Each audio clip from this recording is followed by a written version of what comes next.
The Story About Ping by Marjrie Flack and Kurt Wiese. Once upon a time, there was a beautiful young duck named Ping. Ping lived with his mother and father and 2 sisters and 3 brothers and 11 aunts, 7 uncles, and 42 cousins. Their home was a boat with 2 wise eyes on the Yangtze River. Each morning as the sun rose from the east, Ping and his mother and his father and sisters and brothers and aunts and uncles and his 42 cousins all marched one by one down the little bridge to the shore of the Yangtze River. All day they would hunt for snails and little fishes and other pleasant things to eat. But in the evening, as the sun set in the west, la la la la la lee would call the master of the boat. Quickly Ping and all his family would come scurrying. Quickly they would march one by one up and over the little bridge to the wide-eyed boat which was their home on the Yangtze River.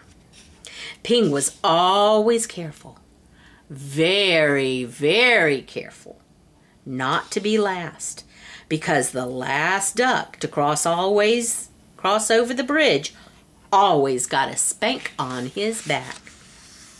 But one afternoon, as the shadows grew long, Ping did not hear the call, because at that moment Ping was wrong side up, trying to catch a little fish.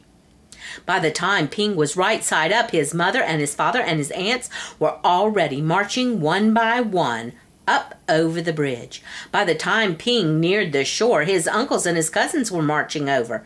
And by the time Ping reached the shore, the last of his 42 cousins had crossed the bridge.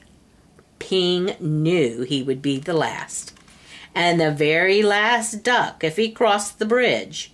Ping did not want to be spanked. So he hid. Ping hid behind the grasses. And as the dark came and the pale moon shone in the sky, Ping watched the wise-eyed boat slowly sail away down the Yangtze River. All night long, Ping slept near the grasses in the bank of the river with his head tucked under his wing. And when the sun rose up from the east, Ping found he was all alone on the Yangtze River. There was no father or mother, no sisters or brothers, no aunts or uncles, no 42 cousins to go fishing with Ping. So Ping started out to find them, swimming down the yellow waters of the Yangtze River. As the sun rose higher and higher in the sky, boats came. Big boats and little boats, fishing boats and beggar boats, houseboats and raft boats, and all of these boats had eyes to see with. But nowhere could Ping see the wise-eyed boat, which was his home. Then came a boat full of strange, dark fishing birds. Ping saw them diving for fish with their masters. As each bird brought up a fish to his master, he would give them a little piece of fish for pay. Closer and closer swooped the fishing birds near Ping. Now Ping could see their shiny rings around their neck, rings of metal that were so tight the birds could never swallow the big fish that they were catching. Swoop, splash, splash, the ring birds were dashing here and there all about Ping. So down he ducked and swam under the yellow waters of the Yangtze River.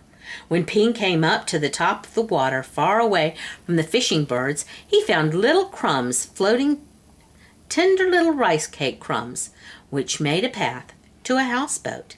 As Ping ate these crumbs, he came nearer and nearer to the houseboat. Then, quickly, a boy grabbed Ping and held him tight. "Quack, quack, quack, quack," cried Ping. "Oh, oh," yelled the little boy. Ping and the boy made such a splash and such a noise that the boy's father came running, and the boy's mother came running, and the boy's sister and brother came running, and they all looked over the edge of the boat at Ping and the boy splashing in the water of the Yangtze River. Then the boy's father and mother pulled at the rope, which was tied to the barrel on the little boy's back. They pulled and they pulled, and up came Ping. and the boy onto the houseboat. "Ah, a duck dinner has come to us," said the boy's father. "I will cook him with rice at sunset tonight," said the boy's mother. "No, no, no, my nice duck is too beautiful to eat," said the boy.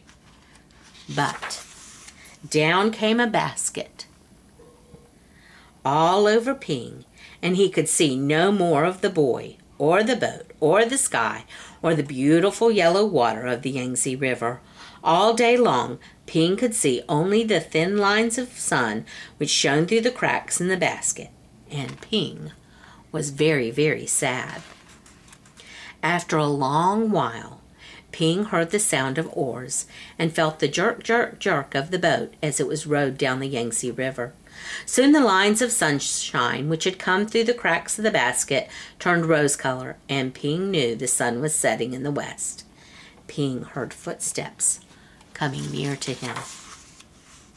The basket was quickly lifted, and the little boy's hands were holding Ping.